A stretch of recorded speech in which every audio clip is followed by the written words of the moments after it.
நீங்க பயப்படுற மாதிரி ஐயாக்கு எதுவும் ஆகல. ரிசர்ச்ல சின்னதா ஒரு தவறு நடந்து போச்சு. அதுக்காக நிர்வாகம் சார்பா முதல்ல உங்ககிட்ட மன்னிப்பு கேட்டுக்கிறேன்.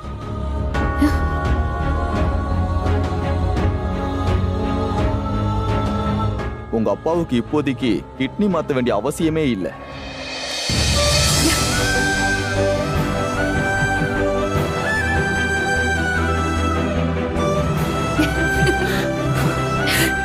முதா என்ன? நல்ல வேலை, என் மாப்பிள்ளைக்கு என்னால எதுவும் ஆகல. ஐயோ மாமா, அதுக்குன்னு அவருக்கு ப்ராப்ளம் இல்லைன்னு அர்த்தம் இல்ல. இதுக்கு ஆபரேஷன் பண்ணணும்னு அவசியம் இல்லை. மாத்திரை மருந்துகளே நீங்க சரி பண்ணிடலாம். நீங்க சொன்னதே எங்களுக்கு சந்தோஷமா இருக்கு டாக்டர். நாங்க அப்பச்சி எப்போ வீட்டுக்கு கூட்டு போலாம்? நீங்க இப்ப கூட அழைச்சிட்டு போலாம். என்ன, இன்னைக்கு ஒரு நாள் இங்க இருந்துட்டு அழைச்சிட்டு போனா ரொம்ப நல்லது. அப்பதான் இவரோட ஹெல்த் கண்டிஷனை நாங்க மானிட்டர் பண்ண முடியும். ம், சரிங்க டாக்டர், அப்படியே பண்ணிடலாம். பட் ஒன் திங், மாத்திரை மருந்தை மட்டும் கொஞ்சம் கரெக்டா ஃபாலோ பண்ணுங்க. அப்புறம் மெடிசின் செலவுலாம் கொஞ்சம் அதிகமா தான் ஆகும். அதை பத்தி ஒரி பண்ணிக்காம நீங்க செலவு பண்ணணும். அப்போதான் அவர் கொஞ்சம் பெட்டர் ஆக முடியும். சரியா? என்னது, பணம் நிறைய செலவாகுமா? அம்புட்டு பணத்துக்கு நாங்க எங்க போறது? அண்ணமட்டி கொஞ்சம் சும்மா இருக்கியலா? அதெல்லாம் ஒரு பிரச்சனையும் இல்லை டாக்டர். பணம் எம்புட்டு செலவானாலும் பரவாயில்ல, எங்களுக்கு என் அப்பச்சி நல்லா இருக்கணும், அம்புட்டுதான். அப்ப அவர் ரெஸ்ட் எடுக்கட்டும். நீங்க யாரும் டிஸ்டர்ப் பண்ணாம இருங்க ப்ளீஸ். வா முதா. வா நாகு. சார், நீங்க பயப்பட வேண்டாம், உங்களுக்கு ஒண்ணும் ஆகாது. ஏய் நில்லுடி. என்ன நீ பாட்டுக்கு சொல்லிட்டு போயிருவ? யார் பாத்துக்குவா? நாங்களே அன்னாடம் சோத்துக்கு என் புருஷன் வெயில புடவை வித்து கஷ்டப்பட்டுட்டு இருக்காரு. நாங்க இருக்கிற நிலைமை எங்களுக்கு தானே தெரியும். இந்த நிலைமையில இவக வைத்திய செலவை நாங்க எடுத்து பார்க்கணுமா? அதுவும் விலை உசந்த மருந்து வாங்கணுமாமே. அதுக்கு நான் என்ன கையில கால்ல இருக்கிறத விற்கவா முடியும்? ஏற்கனவே நாங்க இழந்தது பத்தாதா? எங்க பிள்ளைங்களுக்குன்னு ஒண்ணு வச்சுக்க கூடாது, அப்படிதானே? அண்ணமண்டி, நான் பாத்துக்கிறேன் தானே சொன்னேன், உங்களை பாத்துக்க ஒன்னும் சொல்லலையே. எனக்கு என் அப்பச்சியை விட வேற எதுவுமே முக்கியம் இல்ல. அவங்களுக்காக பணம் எம்புட்டு செலவானாலும் நான் செலவு பண்ணுவேன். நீங்க ஒன்னும் பயப்படாதீங்க. நான் ஒன்னும் நம்ம குடும்பத்தை அப்படியெல்லாம் விட்டுற மாட்டேன். நம்ம குடும்பம்னு சொல்றது உங்களையும் சேர்த்துதான். உங்களையும் விட்டுற மாட்டேன், உங்க புள்ளையையும் விட்டுற மாட்டேன். எல்லாம் சொல்றதுக்கு நல்லாதான் இருக்கு. அதெல்லாம் நீ பிறந்த வீட்டுல இருந்தா சரி, உன் புருஷ வீட்டுல இருந்து இதெல்லாம் பண்ண முடியுமா? இல்ல அவங்க தான் பண்ண விடுவாங்களா? அதெல்லாம் நான் பாத்துக்கிறேன். எனக்கு என் அப்பச்சி மட்டும்தான் முக்கியம். அவங்கள நான் எப்பவுமே விட்டுற மாட்டேன். அவங்களுக்கு தேவையான எல்லா விஷயத்தையும் நான் தான் பண்ணுவேன். ஆமா, நாங்க இருக்கோம், அவரை விட்டுற மாட்டோம். பாக்கலாம் பாக்கலாம். எங்க நீங்க அப்பச்சி பக்கத்துல இருங்க, அதான் அவங்களுக்கு ஆறுதலா இருக்கும். நான் போய் மருந்து மாத்திரையெல்லாம் வாங்கிட்டு வந்துடுறேன். சரி.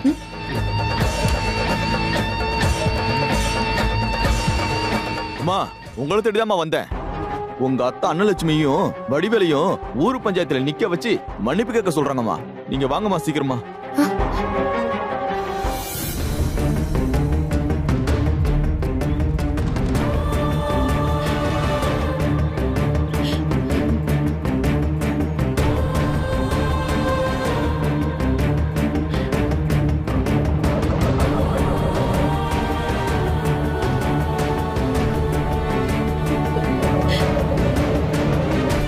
நேரம் வேற ஆகிக்கிட்டே இருக்கு.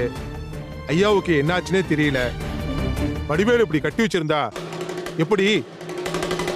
நமக்கு என்ன வேற வேலையிலே என்ன? ஏதாவது சட்டுப்புட்டுன்னு ஒரு முடிவு எடுத்து அது கட்டுப்பட்டு போறதா சரின்னு படுது. என்னையா சொல்றீங்க? ஆமா, அதான் சரி. தப்பு பண்ணவங்களுக்கு இந்த பஞ்சாயத்து ஏதாவது தண்டனை கொடுக்கட்டும். அது எதுவா இருந்தாலும் இவங்க பண்ணிதான் ஆகணும். இதுக்கெல்லாம் கட்டுப்படுற ஒரு விஷயத்த சொல்லுங்க.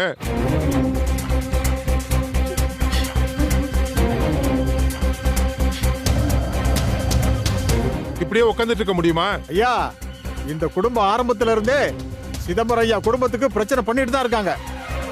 இந்த அம்மாவோட பெரிய பையன் இருக்கானே, அவன் வாத்தியார்னு பொய்ய சொல்லி எங்க ஐயாவோட பொண்ணை ஏமாத்தி கல்யாணம் பண்ணிக்கிட்டான். முதல்ல எங்க ஐயாவுக்கு இவங்க குடும்பத்தோட சம்பந்தம் வச்சுக்க விருப்பம் இல்ல. குமரேசன் ஐயா குடும்பத்தோட தான் சம்பந்தம் வச்சிருந்தாங்க. அந்த அம்மா தான் அந்த பொண்ணு மனச மாத்தி, நீ மருமக இல்ல என் மக, உன்னை நான் நல்லா பார்த்துப்பேன்னு சொல்லிச்சு. வார்த்தையால சின்ன பொண்ணு மனச மாத்தி கல்யாணத்துக்கு சம்மதம் சொல்ல வச்சிருச்சு. எங்க ஐயாவும் பொண்ணு ஆசைப்பட்டாலேங்கிறதுக்காக கல்யாணம் பண்ணி வச்சாரு. கடைசியில பார்த்தா குடும்பமே ஃப்ராடு குடும்பம். எங்க ஐயாவையே ஏமாத்திட்டாங்க ஐயா. இந்த வடிவேலு பையன் ஆரம்பத்துல இருந்து எங்க ஐயாட்ட உரண்ட எழுதுகிட்டே இருக்கான். ஒரு தடவை ஆபீஸ்ல பொம்பளை பிள்ளைய வச்சு எங்க ஐயாவுக்கு கலங்க ஏற்படுத்தி கொடுத்துட்டான். கடைசியில உண்மையிலேயே வந்து இவன் அசிங்கப்பட்டு போனான். இப்படி பல தடவை எங்க ஐயாவை அவமானப்படுத்திட்டே இருக்கான். கடைசியில அவர் சாகுற அளவுக்கு கொண்டாந்துட்டான்.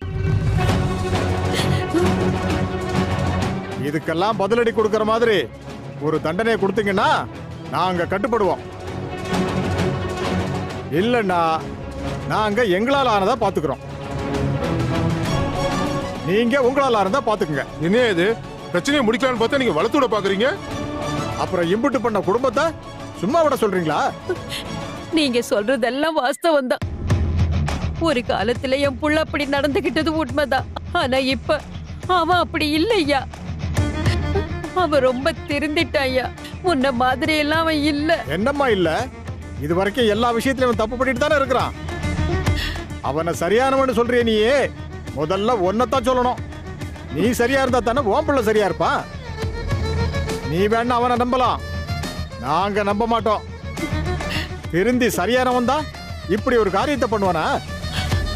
எங்க சிதம்பரம் ஐயாவை மரியாதை இல்லாம வயசு வித்தியாசம் பார்க்காம காலில் விழ வச்சான்ல, திருந்தரவன் பண்ண காரியமா இது? சொல்லுமா, உன் வளர்ப்பு சரியில்லை. ஒருத்தனை பொய் சொல்றவன வளர்த்து வச்சிருக்க, இன்னொருத்தனை பொறுக்கியா வளர்த்து வச்சிருக்க. இப்ப வரைக்கும் உன் குடும்பத்து ஆளுங்களால எங்க ஐயாவுக்கு தானே பிரச்சனை. உங்களால அவருக்கு நிம்மதியா போச்சுமா. அப்படி இருந்தோம் அந்த மனுஷன் எல்லாத்தையும் பொறுத்துக்கிட்டு அந்த புள்ள நல்லா இருக்கணுங்கிறதுக்காக இறங்கி வந்து மன்னிப்பு கேட்டாரு.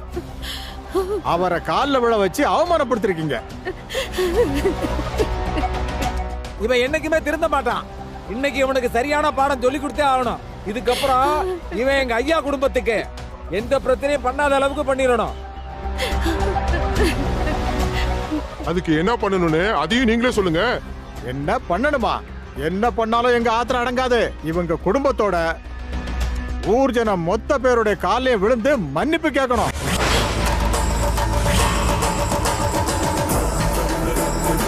அண்ணா கொஞ்சம் சீக்கிரமா போங்களேன். இது என்னையா முறை? அவன் பண்ண தப்புக்கு இந்த பொம்பளை போய் ஊர்க்கல்ல. என்னது பொம்பளையா? இவனுல இம்புட்டு ஒழுக்கமா வளர்த்தது இந்த பொம்பளை தானே. அவளுக்கு தான் முதல்ல தண்டனை கொடுக்கணும். அவன் எல்லாம் சும்மா மன்னிப்பு கேட்க வச்சா திருந்திருவானா? நல்லா வெளுத்து நாய் அடிக்கிற மாதிரி அடிச்சு ஒவ்வொருத்தர் காலையும் விழ வைக்கணும். யோ, என்னையா பாத்துட்டு இருக்கீங்க? ஐயா, போய் அவனை அவுத்து இழுத்துட்டு வாங்க. சரிங்க ஐயா.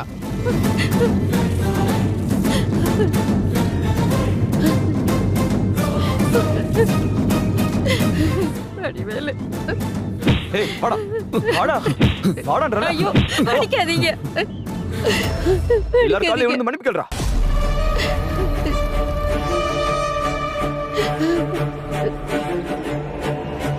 என்னடா பாக்குற? கேளுடா. விழுந்து கேளுடா.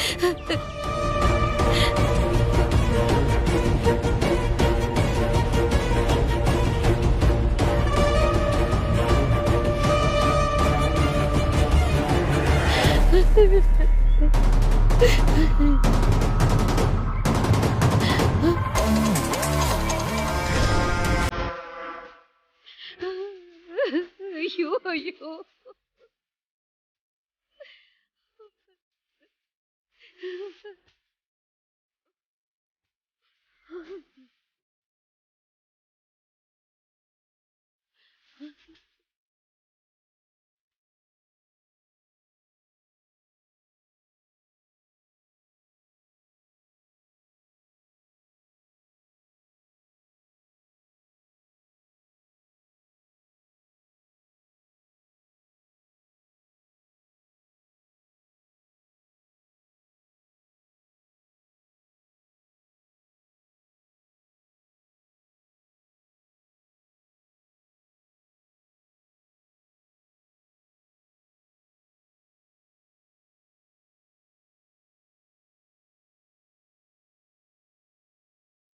நீ என்னம்மா அப்படியே அங்க நின்றுட்டு இருக்க? உனக்கு தனியா சொல்லணுமா? வந்து எல்லார் காலையும் விழுந்து மன்னிப்பு கேளுமா.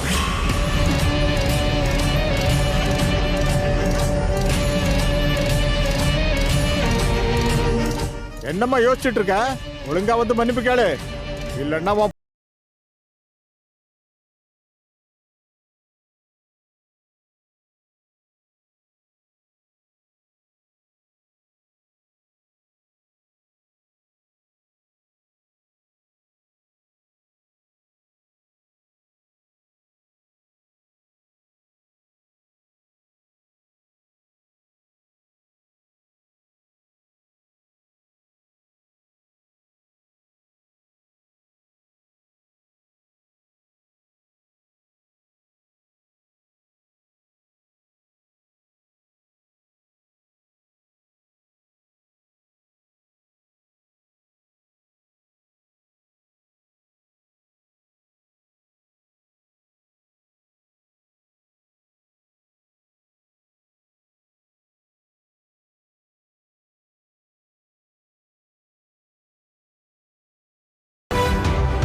வேண்டாம் அத்தை. நீங்க எனக்காகவும் எங்க அப்புச்சிக்காகவும் யார் காலையும் விழ வேண்டாம்.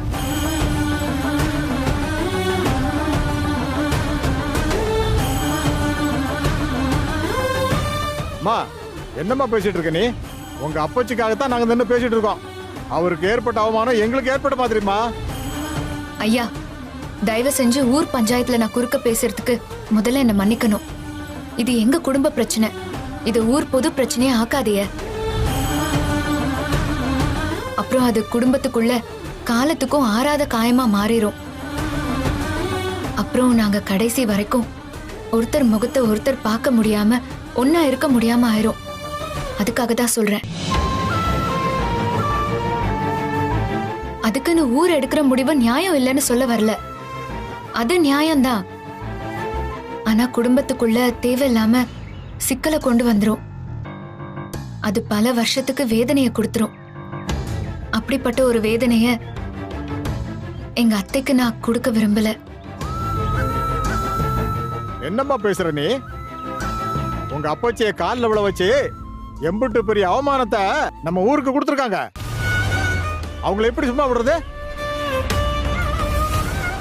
நான் திரும்பவும் சொல்றேன், இது எங்க குடும்ப பிரச்சனை. இத நானே சரி பண்ணிக்கிறேன். எங்க அப்பச்சியை எப்படி சமாதானப்படுத்தணுமோ அத நான் பாத்துக்கிறேன். அவங்கள திரும்ப எப்படி எங்க அத்தை குடும்பத்தோட சேர்க்கணும்னு தான் நான் இப்ப யோசிச்சுட்டு இருக்கேன். மொத்தமும் அத்து போகணும்னு நான் யோசிக்கல. ஊர் பெரியவங்கத இத புரிஞ்சுக்கணும். எங்க அத்தைய நான் யார் காலையும் விழ விட மாட்டேன். என்னவா பேசுற? இது ஊரு பிரச்சனை ஆகி போச்சு. ஐயா எங்களுக்கு எல்லாருக்கும் சாமி மாதிரி. அவருக்கு ஏற்பட்ட அவமானத்துக்கு எப்படி மாசமா இருக்க முடியும்? ஐயா, அவங்க மேல நீங்க வச்சிருக்கிற மரியாதைக்கு ரொம்ப நன்றி. தயவு செஞ்சு குடும்பத்து பிரச்சனைய ஊர் பிரச்சனைய ஆக்காதீங்க. அது ஆகவும் நான் விட மாட்டேன். அவங்க சார்பா நான் வேணும்னா ஊர் பொதுவுல மன்னிப்பு கேட்டுக்கிறேன். ஆனா எங்க அத்தை மன்னிப்பு கேட்க ஒரு போதும் நான் விட மாட்டேன். 4 செவத்துக்குள்ள நடந்த ஒரு விஷயத்த ஊர் பொதுவுல பேசுறதே முதல்ல தப்பு. இம்புட்டு நாள் கௌரவமா இருந்த என் அத்தைய நான் தலகுனிய விட மாட்டேன்.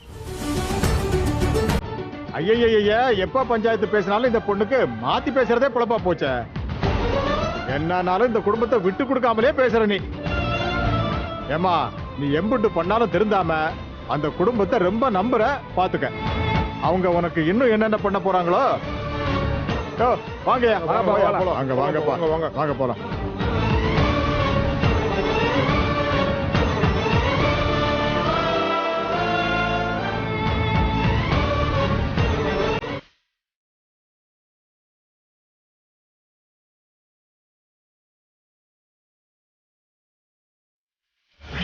நீங்க எதுக்கும் கவலைப்படாதீங்க மாமா. சரிங்க மாப்பிள்ள. நாங்க இருக்கோம்.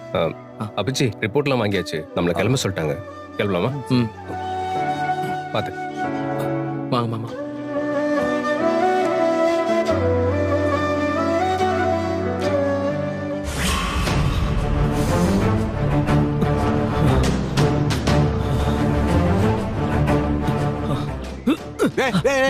யோ தொடாதயா. பஞ்சாயத்துல என்ன அத்தனை பேர் அடிக்கும் போதும் எதுவும் பேசாம வேடிக்கை பார்த்து நின்னுகிட்டு இங்க வந்து பாசம் இருக்கிற மாதிரி நடிக்கிறியா என்கிட்ட? எங்க அம்மா போட்ட சோத்துக்கு நீ காட்டின விசுவாசம் ரொம்ப நல்லா இருக்கியா? தோ நிக்கிறாளே இவன் என்னடானா நம்ம குடும்பத்தை பஞ்சாயத்துல நிக்க வச்சு அடி வாங்க வச்சு அவமானப்படுத்தி கடைசியில காப்பாத்த வந்தவ மாதிரி டிராமா பண்ணிட்டு தெரியறா. இது எப்படி தெரியுமா இருக்கு? அம்மனு மாக்கிட்டு கடைசியில மானத்தை காப்பாத்திக்க துண்டு கொடுத்த மாதிரி இருக்கு. உங்க 2 பேரையும் எங்க அம்மா தலையில தூக்கி வச்சு ஆடுச்சுல, அதுக்கு வேணும். டேய் என்னடா பேசுற நீயே? நீ பண்ண தப்புக்காகத்தான் உன்னை பஞ்சாயத்துல நிக்க வச்சு அடிச்சாங்க. அதுக்கு அந்த புள்ள என்ன பண்ணு சொல்லு. நம்ம வீட்ல 4 செவுத்துக்குள்ள நடந்த விஷயம் எப்படி ஊருக்கு தெரிஞ்சது அத சொல்லுங்க. தோ நிக்கிறாளே இவ ஹாஸ்பிட்டலுக்கு போய் எல்லார் முன்னாடியும் நடந்தத ஒப்பாரி வச்சு கத்தி கூப்பாடு போட்டிருப்பா. அத ஊர்க்காரன் எவனோ பார்த்து நம்மள பஞ்சாயத்துல நிக்க வச்சு அடி வாங்க வச்சிருக்கான். ஆனா ஒண்ணு, கதிரேசன் குடும்பத்துக்கு கொஞ்சமாச்சு மரியாதை இருந்துச்சு ஊர்ல. அது மொத்தமா இன்னைக்கு காத்துல போயிடுச்சா? ஓ இப்பத்தே இந்த குடும்பத்து மேல மரியாதை இருக்குன்னு உனக்கு தெரியுதா? அப்படி தெரிஞ்சிருந்தா வீடு தேடி வந்து மன்னிப்பு கேட்க வந்த மனுஷனை காலில் விழ சொல்லி அவமானப்படுத்திருப்பியாடா? பேசுறான் பேச்சு. இவங்க அப்பச்சிக்கு இப்படி ஆக யாரா காரணம் சொல்லு? நீ அவமானப்படுத்தினாலதான் அவர் மனசு உடைஞ்சு இப்படி ஆயிருச்சு. அதனாலதான் அமுதா புள்ள ஹாஸ்பிட்டல் போய் விஷயத்தை சொல்ல வேண்டியது ஆயிப்போச்சு. அதுக்கு காரணம் நீதானடா.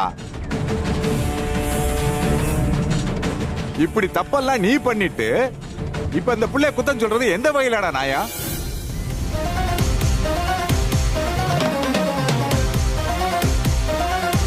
ஏக்கா எல்லாம் தெரிஞ்சு இப்படி பேசாம அமைதியா இருந்தா என்ன அர்த்தம்?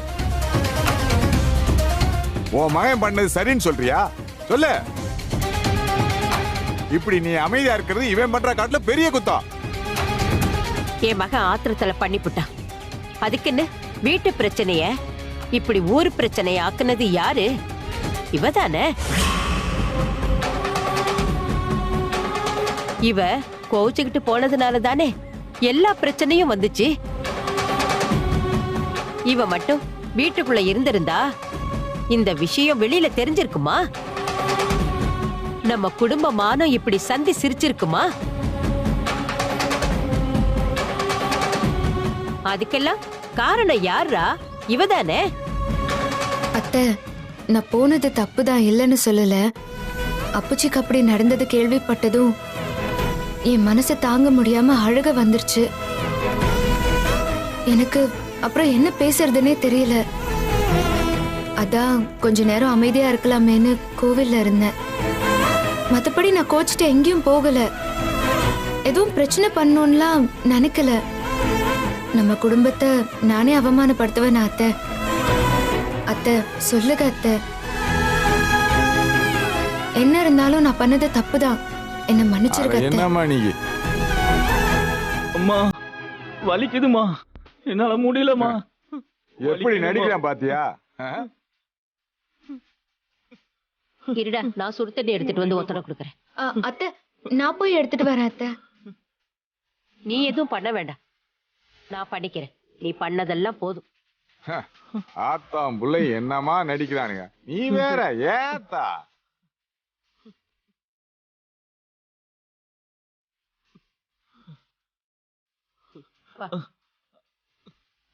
மாமா கொஞ்சம் தள்ளுங்க மாமா.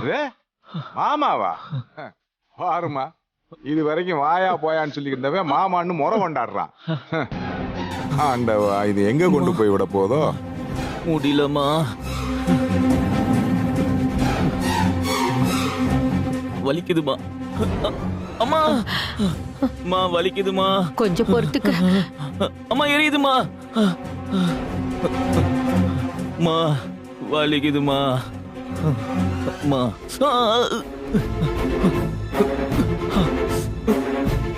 வலிக்குதுமா. அம்மா ஆத்தா அமுதா விடாதா. இவனுக்கு விழுந்த அடி பத்தாது, இன்னும் நல்லா வாங்கணும்.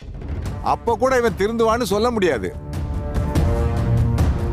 தப்பு பண்ண இவங்களே இப்படி ஜபர்தஸ்தா இருக்கும்போது எந்த தப்பும் பண்ணாத நீ எதுக்கு கலங்கி போய் நிக்கிற? உன்னை புரிஞ்சுக்காதது அவங்க தப்பு, நீ ஏன் ஃபீல் பண்ற?